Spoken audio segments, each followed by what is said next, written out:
Good morning बच्चों। आज की कक्षा में हम संस्कृत साहित्य अर्थात संस्कृत रीडर पंचम पाठ है, पांचवा पाठ अध्याय विद्याया महत्व अर्थात विद्या का महत्व है। जो हमारे लिए विद्या पढ़ाई के का क्या महत्व है, इसके बारे में कुछ श्लोकों के माध्यम से समझाया गया है। इम्पोर्टेंस ऑफ एजुकेशन, शिक्षा का क्या महत्व है, हमारे जीवन में शिक्षा किस प्रकार उपयोगी है, तो इसका महत्व के कुछ श्लोकों के माध्यम से हमें बताया गया है। तो हम पढ़ चुके हैं। विद्या हमें विनम्रता प्रदान करती है, विद्या सर्व सुख प्रदान करती है, धन से धर्म की प्राप्ति होती है।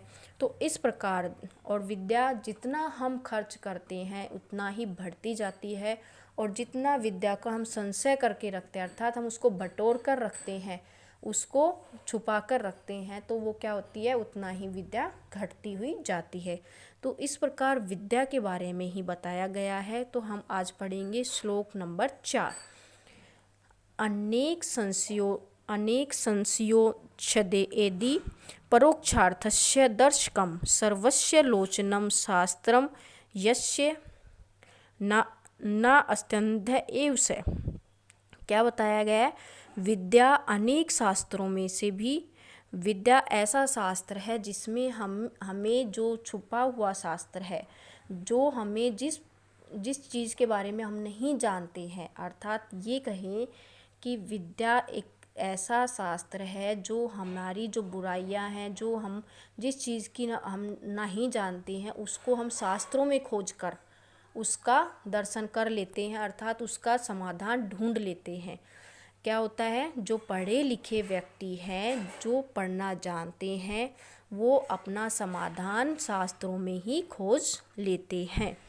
सर्वस्य लोचनम शास्त्रम, और उनका क्या बताया गया है? शास्त्र ही नेत्र बताया गया है। शास्त्रों को नेत्र बताया गया है क्योंकि हम अपना समाधान, हम अपना रास्ता ढूंढ लेते हैं। अपनी मंजिल किस में ढूंढ लेते हैं? अगर हमें नहीं पता होता है तो हम शास्त्रों में ढूंढ लेते हैं। तो अपना शास्त्र किसको बताया गया है? शास्त्र को नेत्र बताया गया है कि वो रास्ता ढूंढने वाले हैं। यस्य न अस्तभ्य एव से, और जो इस शास्त्र को अर्थात जो पढ़ा लिखा नहीं है वह क्या है? शास्त्र रहित अंधा है।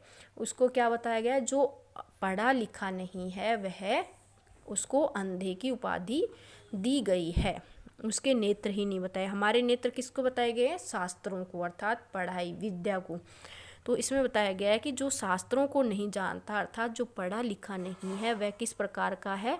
अंधा मनुष्य है। अगला श्लोक है हमारा विद्या नामे नरस्य रूप अधिकम प्रच्छन्न गुप्तम धनम विद्या भोगकारी यश सुखकारी विद्या गुरुणाम गुरु विद्या बंधुजनो विदेश गमने विद्या परम देवतम विद्या राजसु पूजिता न तु धनम विद्या विहीन पशु।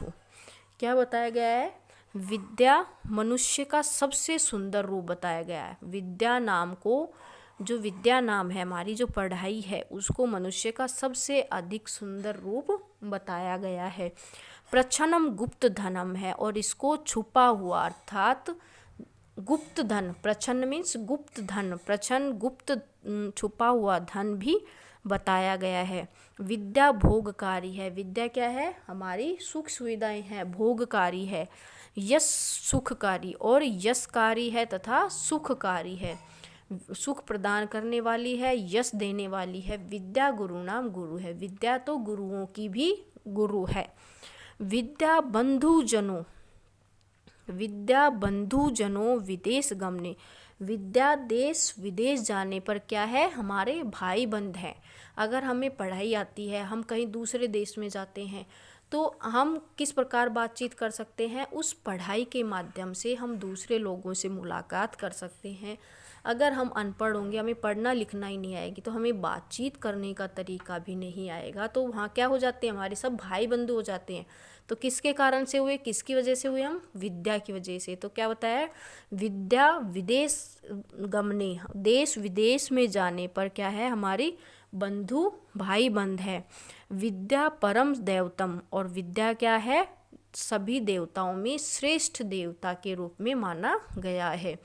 विद्या राजसु पूजिता, विद्या तो राजाओं द्वारा भी पूजी जाती है, राजाओं के दरबार में भी पूजी जाती है। विद्या की तो राजाओं के दरबार में पूजा की जाती है। न तु धनम, परंतु धन की पूजा नहीं की जाती। कहाँ पर, राज दरबारों में, राजाओं के दरबार में राजाओं द्वारा विद्या की पूजा की जाती है, परंतु धन की नहीं। विद्या विहीन है पशु, और विद्या विहीन अर्थात जिसको विद्या नहीं आती है, विद्या से हीन व्यक्ति पशु के समान माना जाता है। जिस व्यक्ति को विद्या नहीं आती, जिस व्यक्ति को पढ़ना लिखना नहीं आता है, उसको किसके समान तुलना की गई है, पशु के समान, क्योंकि वह जानवरों के, पशु के समान माना गया है। तो अगर जो व्यक्ति विद्या, जो पढ़ा लिखा है, वह तो अगर उसको कोई भी समाधान होता है, कोई भी परेशानी होती है विपत्ति के समय, शास्त्रों में भी अपना समाधान ढूंढ लेता है। तो इस प्रकार विद्या को सर्वश्रेष्ठ, सभी देवताओं में भी श्रेष्ठ, सभी शास्त्रों में भी श्रेष्ठ, सभी में श्रेष्ठ बताया गया है। तो हमें आज बच्चों, हमने श्लोक पूरे किए हैं, 5 श्लोक हैं इसमें विद्याया महत्व नामक पाठ में। तो हमें इन श्लोकों का, 5 श्लोकों का हमें उच्चारण करना है, भावार्थ को, एक एक शब्द के बारे में हमें उनके अर्थ को जानना है और अभ्यास करना है। हमें श्लोकों को बहुत ही मनोरंजक, बहुत ही अच्छे श्लोक दिए गए हैं। इन श्लोकों के बारे में पढ़ाई के महत्व को बहुत ही अच्छे से समझाया गया है। तो आप इसका अभ्यास करें संस्कृत का, और रीड करेंगे इनको।